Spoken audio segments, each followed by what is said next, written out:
You know, when you sent over those YouTube episodes about AI and creativity, I have to admit, a tiny part of me was bracing for like the whole robots are taking over spiel. Yeah, it's a common reaction these days, isn't it? The AI hype train is definitely leaving the station. Tell me about it. But here's the thing, these videos weren't doom and gloom at all. They actually got me fired up about the possibilities. Think about it, we're talking about AI composing music with Grammy-winning artists like Holly Herndon. That's happening right now, not in some sci-fi future. Herndon's collaboration with that AI program Spawn is a fantastic illustration of how AI is like reshaping the creative landscape.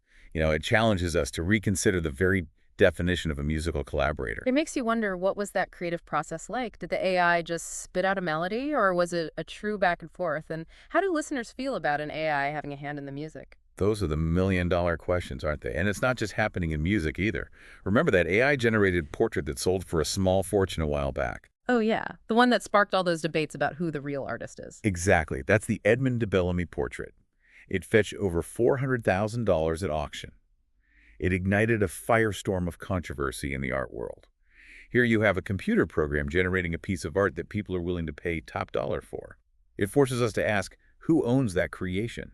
Is it the AI, the programmer, Oh. or something else entirely? It's wild. This isn't just AI churning out pretty pictures. It's shaking the foundations of how we define art and creativity. And it gets even more interesting when you consider this whole idea of AI as a creative partner. It's a paradigm shift, really. Right. Instead of viewing AI as a threat to human artists, we're starting to see its potential as a collaborator, a tool for augmenting our own creativity. Imagine having a digital brainstorming partner, one that can not only keep up with your ideas, but help you visualize them in real time. Okay, so speaking of which, can we talk about ChatGPT Canvas for a second? This tool sounds like it's straight out of a sci-fi movie. It's certainly pushing the boundaries of what we thought was possible. ChatGPT Canvas is essentially a visual extension of the ChatGPT language model, which many listeners will have heard of. It allows you to use text prompts like you would with ChatGPT, but instead of generating text, it generates images. So I could be like, hey, ChatGPT Canvas, design me a logo for a bakery. Let's go with a vintage vibe, tons of pink frosting, and maybe a dash of whimsy. Precisely. And ChatGPT Canvas, drawing on its massive data set of artistic styles and imagery, would generate a series of logo options based on your description. But here's where it gets really interesting. It's not a one-and-done scenario. Oh, really? Because that's usually where I hit a wall. Mhm. My design skills are, let's just say, limited. Well, with ChatGPT Canvas, you can actually provide feedback and refine the AI's creations.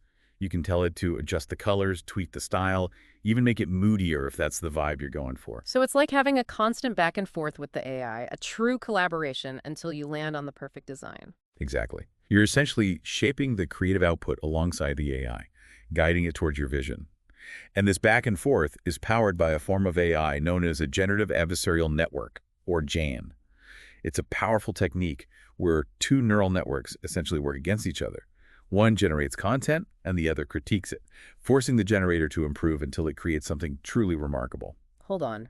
Neural networks, GANs, that sounds pretty high-tech. It is. And it's a big part of why ChatGPT Canvas and tools like it are so groundbreaking. But for the user, the experience feels intuitive and, dare I say, magical. It's like having a personal design assistant on call 24/7 without the awkward small talk or the need for caffeine. And that's the beauty of it. Tools like ChatGPT Canvas, Canva, and Adobe Firefly, which were mentioned in those YouTube videos, are making professional-level creative tools accessible to everyone. You don't need expensive software or years of training to bring your ideas to life. That's what they were getting at with that whole democratization of creativity Yeah. idea, right? It's like suddenly everyone has the potential to be an artist, a musician, a designer. It's a powerful concept, isn't it? But it does make you wonder about the potential downsides. Yeah, like does it devalue the years of training and skill that human creatives have honed? It's a valid concern. Imagine you're a graphic designer who's dedicated years to mastering their craft, and suddenly someone with zero experience can generate a decent logo in minutes using AI. I see what you mean. It's like, where does that leave the human artist? Are they obsolete? That's the question, isn't it? But think about it this way. When photography first emerged, there were similar feels about it replacing painting. That's true. People probably thought the world of art as they knew it was ending. But what happened? Photography didn't replace painting. It evolved into its own art form, and it actually pushed painters to explore new creative territories. So you're saying AI could be this catalyst, not a replacement, that instead of making human creatives obsolete, it pushes them to evolve. Precisely. Instead of seeing AI as competition, what if we embraced it as a tool for pushing creative boundaries for achieving things we never thought possible? I'm starting to see where you're going with this. So instead of it being AI versus humans, it's more about AI and humans working together, combining their strengths. Exactly.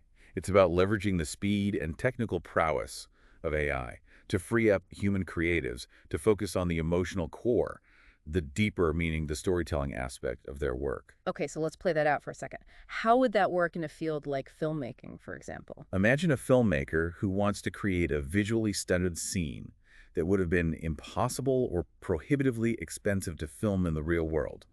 With AI, they could potentially generate those visuals, freeing up their time and budget to focus on the script, the acting, the emotional impact of the story. So it becomes this amazing tool for bringing their creative vision to life without breaking the bank. Precisely, and that's just one example.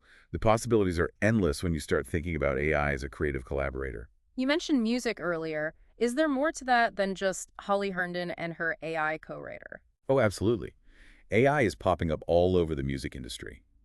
There are AI composers creating original pieces, virtual instruments that can mimic any sound imaginable, and even AI-powered mastering tools that can give amateur recordings a professional sheen. Wow, it really is everywhere, isn't it? It's almost like every aspect of the creative process is being touched by AI in some way. And that's only going to accelerate as the technology develops. Mhm. Remember, we're still in the early days here. It's like we've just discovered fire, and now we're figuring out all the ways we can use it. It's like we've stumbled onto this whole new world of creative possibilities, and we're only just starting to explore its contours. That's a great way to put it. And that brings us to the biggest question of all, doesn't it? Where do we go from here? What happens when AI goes from being a creative collaborator to something more? Okay, now you're going full sci-fi on me. But seriously, I can't help but wonder what happens when AI can create a symphony as moving as Beethoven or paint a landscape as breathtaking as Monet. It's a fascinating question, and it's one that has artists, musicians, writers, and frankly, anyone who creates a little bit on edge.